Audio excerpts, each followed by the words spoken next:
Good morning, everyone, and welcome to Birding with Extension's Cup Chat this morning. We have Maureen, who is joining us from a remote area of the world. We have Miss Megan Clayton, who is our range specialist down in the Corpus area.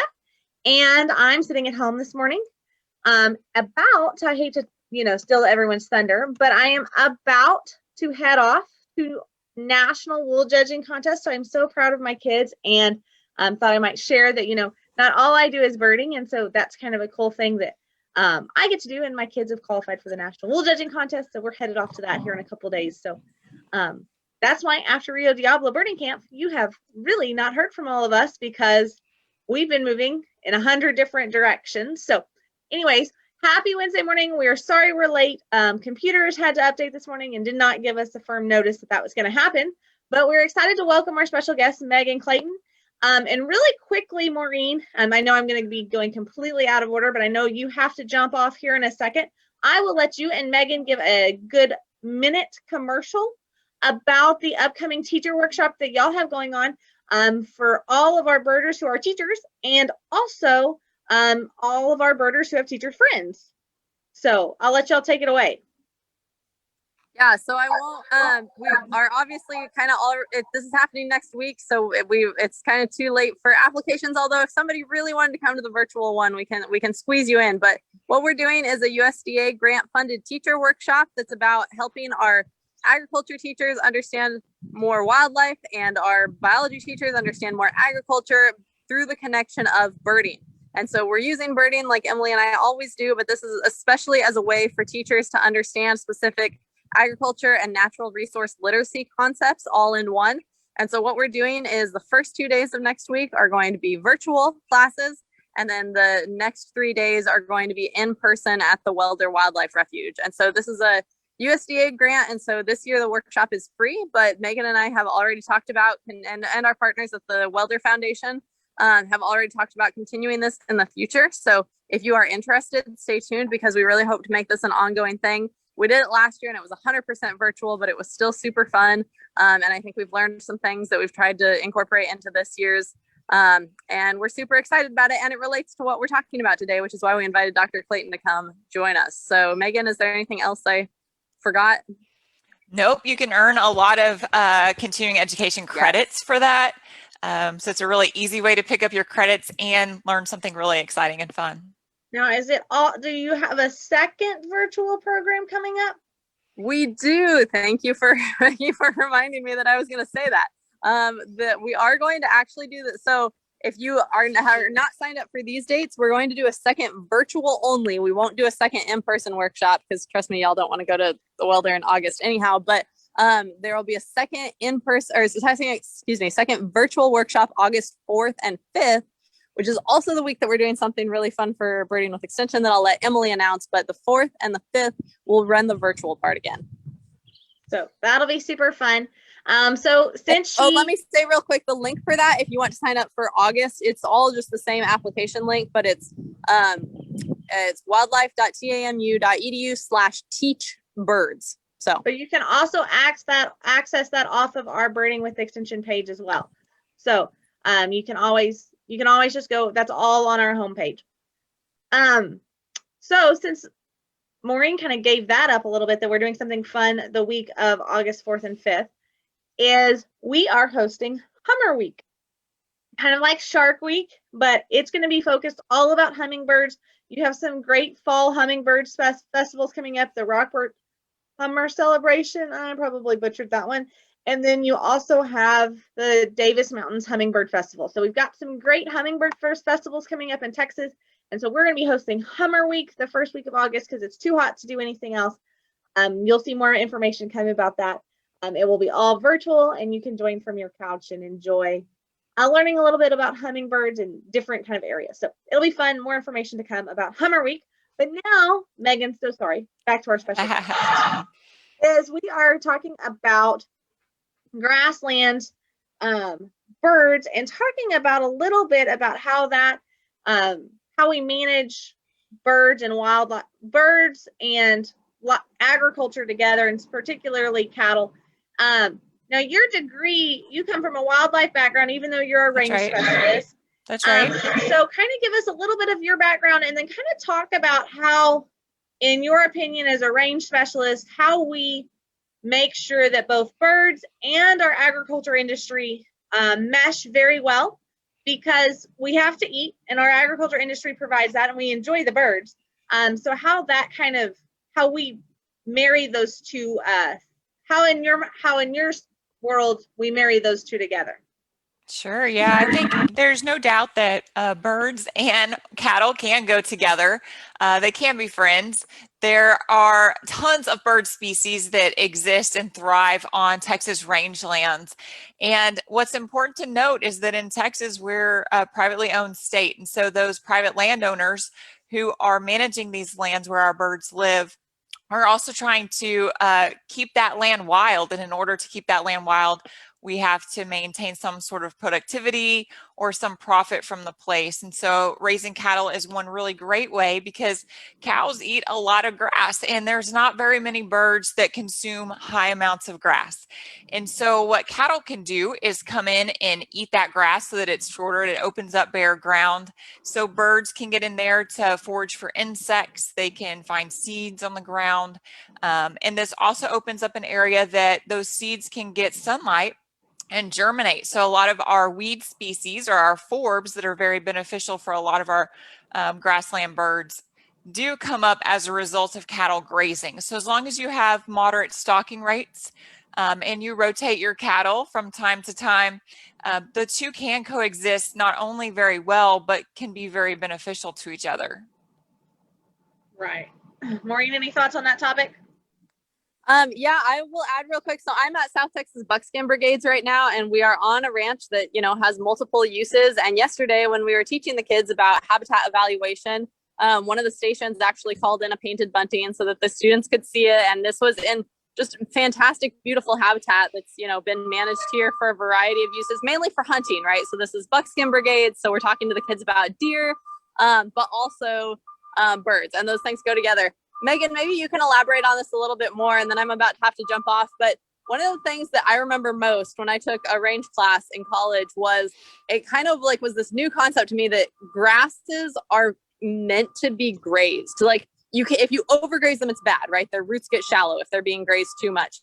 But it actually can benefit, that moderate level of grazing. Not only does it benefit, everything, because you're keeping things, open for those, and you're keeping things open, you're helping the ranch be profitable, but the grasses themselves, it's okay to graze them a little bit. Can you elaborate on that a little bit more? Because I find that called the take half, leave half. No, take half, leave half. Yes. Kind of. It used to be the take half, leave half. It's like take a third, leave 2/3 right now. Is that what it is now? Almost, yeah. What Maureen, I think, is alluding to is that our grasses evolved under grazing pressure. So we used to have, in a lot of Texas, not all of Texas, but a lot of Texas, we had wild bison that would graze them. And what these plants do is there's a couple of different theories. They will actually increase their growth when grazed, and up to a point. So obviously, like she pointed out, you don't want to overgraze the plant, but they think it's for two different reasons. Either when that plant is grazed, so a cow will wrap its tongue around the grass and rip it. It opens up that grass underneath so that it can get more sunlight. And so those leaves that are left are actually doing more photosynthesis than they were prior to it being grazed. Another theory is that when it removes it, those plants underneath are compensating for it. So no matter how much grass is there, that plant up to a point is able to kind of do compensatory photosynthesis, where it's constantly trying to keep up with a certain amount so that it can keep growth. But over time, if you think about cows grazing their favorite grasses, because they don't graze all those grasses equally on our rangeland, when they come back to them several times, that grass is having to put all its effort into growing new leaf, and it's not growing new roots. And so over time, those are going to be the grasses that tend to die off when we go dry. And that's why overgrazing is of concern. But overgrazing is not just a concern to wildlife folks, it's a concern to the folks who are making money on their livestock. And so this is their livelihood. They do not intentionally overgraze. When people do overgraze, I think it's because they kind of get backed into a corner with our weather patterns, and just don't get rid of livestock fast enough to maintain those healthy lands. Because not only is there grass important, but if you think about when you buy a piece of property, you're buying that land. So that soil is what you're actually purchasing, because the soil is going to dictate what can grow there ever. So abusing a property is not anything that any landowner will go out as a goal. But as a result, overgrazing can cause a decrease in those better grazing grasses. And what grasses are allowed to seed out and regrow? The ones that are not as beneficial to their livestock. So it's a concern to everyone to maintain good stocking levels. The take half, leave half rule used to be that we want to leave half of that grass standing as stubble. It does a whole lot of things for the land. That stubble can return as organic matter into our soil. It provides cover for our wildlife. It keeps raindrops from splashing right onto the soil and compacting it. It allows that rain to infiltrate where its roots are into the ground to be stored for later on during our dry seasons. And the rule changed a little bit because we realized that about a quarter of our grass resources are going to trampling or insects, because we've all seen how insects can take out a lot of grass at one time. So a quarter is reserved for that, and a quarter that's left is put towards our livestock when we're actually calculating up what a piece of property might kind of be able to hold as far as a stocking rate. So you're absolutely right, Emily. We always leave half of that grass, but it's the other percentages that have changed more recently. Just through research, we've noticed that you could potentially still overgraze if you were actually taking half of that for your livestock. Right. Okay, so I've got to jump off real quick. I'm going to go teach kids about supplemental water for deer, to include how to make those supplemental water resources more songbird friendly. So y'all have a good rest of your talk. Bye, Dr. Frank. Bye. So we've talked a little bit about, just general grassland management, but let's kind of dive into our ground nesting birds like quail and turkey. How do we, obviously cattle or turkey and quail have coexisted with wild bison in the past, and they coexist with cattle. No harm, no foul. But how does that coexistence work, and what can we do to support that, if anything, anymore? Sure. So we know through lots of research that quail and turkey, when you think about food resources, are kind of like just a big quail. So they're real generalists, and they can take advantage of a lot of things on the landscape if they're maintained in a diverse population. So we want diverse plants on the land. We want different structure because they need that for escape cover or hiding cover while they're foraging.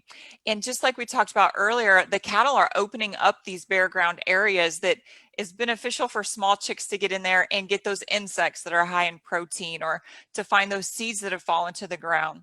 But turkeys and quail will also go by and just strip all the seeds off of a grass plant. So that tells us that at some point we need to not have heavy stocking in pastures that might be heavily utilized by quail and turkey. And for that reason, we encourage deferred rotation, where you would graze less than half of your pastures at one time and allow the others to be recovering. And then you would move those, rotate those cattle around so that all the places get rest. And that's great for grassroots too. Like we were talking about cattle coming back to their same favorite ice cream plants. Yeah. You're going to keep eating those. And if you take them off, you take that pressure off, those plants are allowed to recover with their roots, and they'll maintain there for a longer period of time. So quail and turkey, they actually nest in bunch grasses on the ground. It's a very critical stage for them. A turkey will sit on a nest for 28 days. So 28 days is a long time for any predator to find your nest and eat your eggs, even if you're only getting up for like 1 hour a day to get yourself some food and something to drink. So very critical for them to have plenty of cover and bunch grasses to graze or to nest in. And so you want to make sure that your cows aren't annihilating all of the grasses in a pasture. And if you have certain pastures that are more inclined to be used for nesting, then you might want to think about staying out of there in time to not only grow those grasses, but for the nesting season in the spring.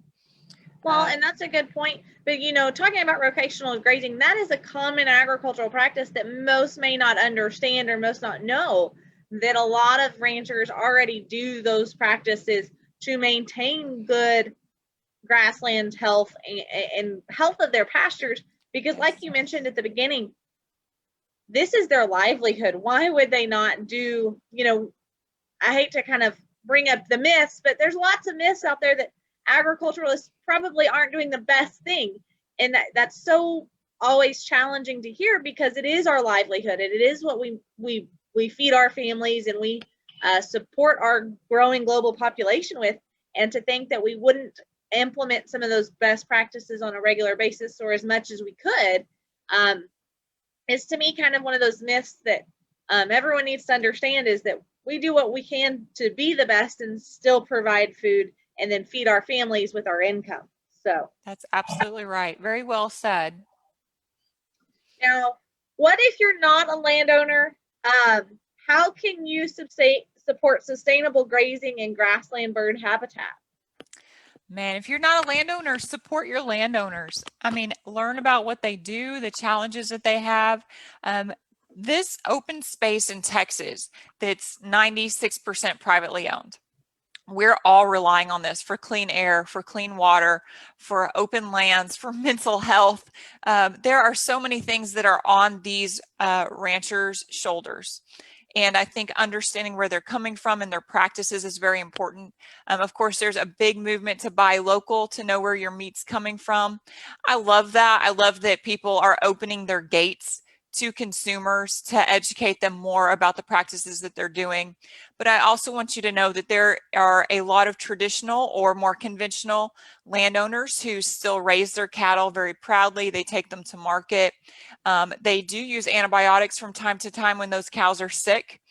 They care for these animals like they would their own children. They have raised these animals to have certain genetics that work best for their environment, that have the best meat quality, that gain the best price when they go to market. And so these are not decisions that are lightly made by landowners. And I think understanding the situations that they're in, supporting those who you believe are doing a great job, and investing in their products. So, eat more beef. It's been a long time Texas slogan, but not only is beef healthy, but beef of all kinds has been raised for you in Texas with your best interests at heart, because they really want to care for the land and they want to care for their animals. Right. And we in the United States have the safest food supply in the world. And so I don't know about you, Megan. We raise a few cattle and we raise a few goats. And I go to the grocery store and buy my beef just like everybody else. And that's one thing that I hope everyone understands, is we have turned this into an ag advocacy kind of cup chat, is that as we raise our livestock, I trust myself and all other producers across the state that they're doing the same things, because I know that they probably shop at the grocery store just like I do for their meat. And so why would anyone put out an unsafe product that they could end up buying at the grocery store themselves? And so I think that's right. a point sometimes we miss, is that we're just agricultural producers are just like the rest of us a lot.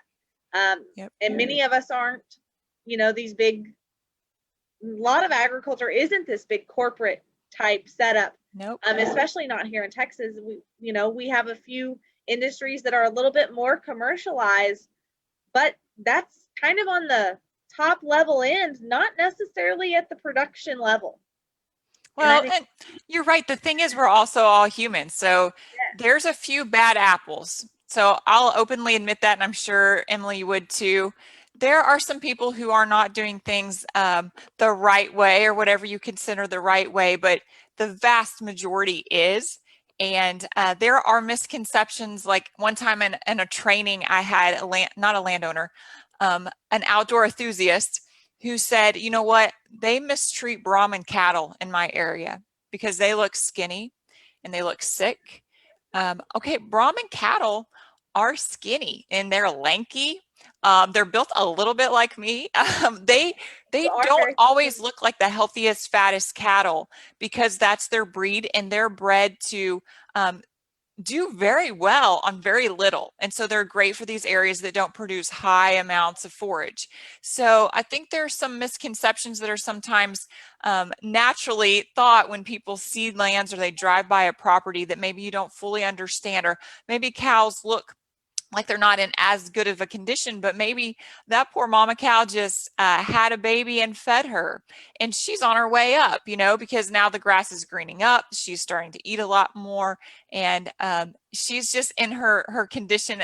Like a lot of people recognize that at that time it was a little bit harder than others.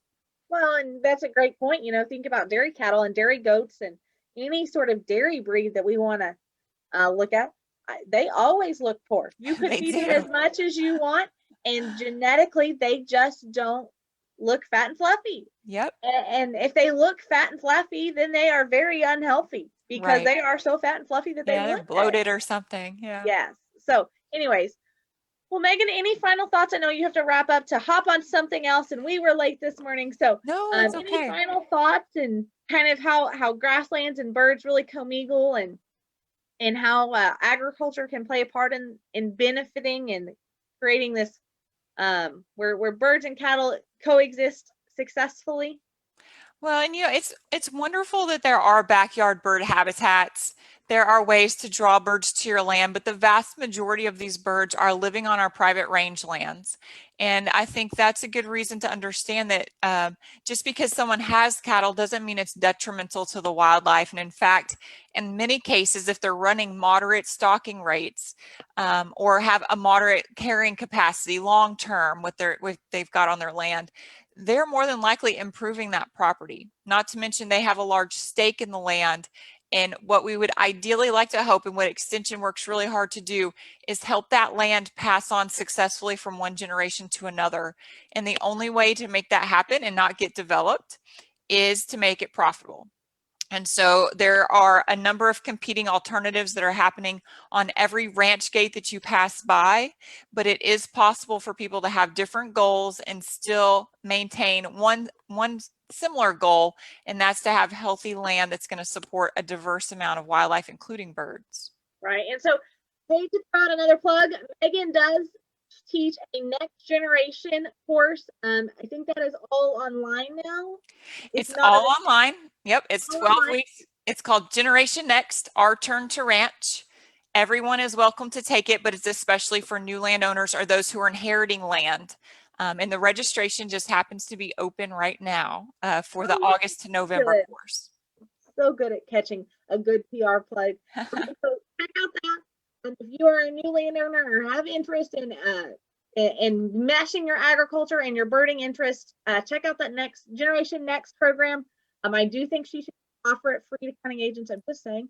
But then my other thing is, we talked a lot today about how agriculture and birding matches, and I want to highlight again and go back to our Birding the Border program, and that's coming up next April in 2022. And because I think it really highlights that idea of getting out on those private lands and seeing those birds that are using our rangeland habitats. So we're lucky to go to some private places, and we also go to some places that have agricultural interest. And you'll have to understand, and I think you get a good understanding, like especially if you went out to Zooperbeelers this year, about how those the challenges they faced as landowners from a long time ago to now, and how now birding is a part of that, and nature tourism is going to impact their future. So I know Megan has a meeting, so happy Wednesday, everyone. We will see everyone next Wednesday on Cup Chat. Have a great week. Bye, guys. Bye. Thanks, Emily. You're welcome.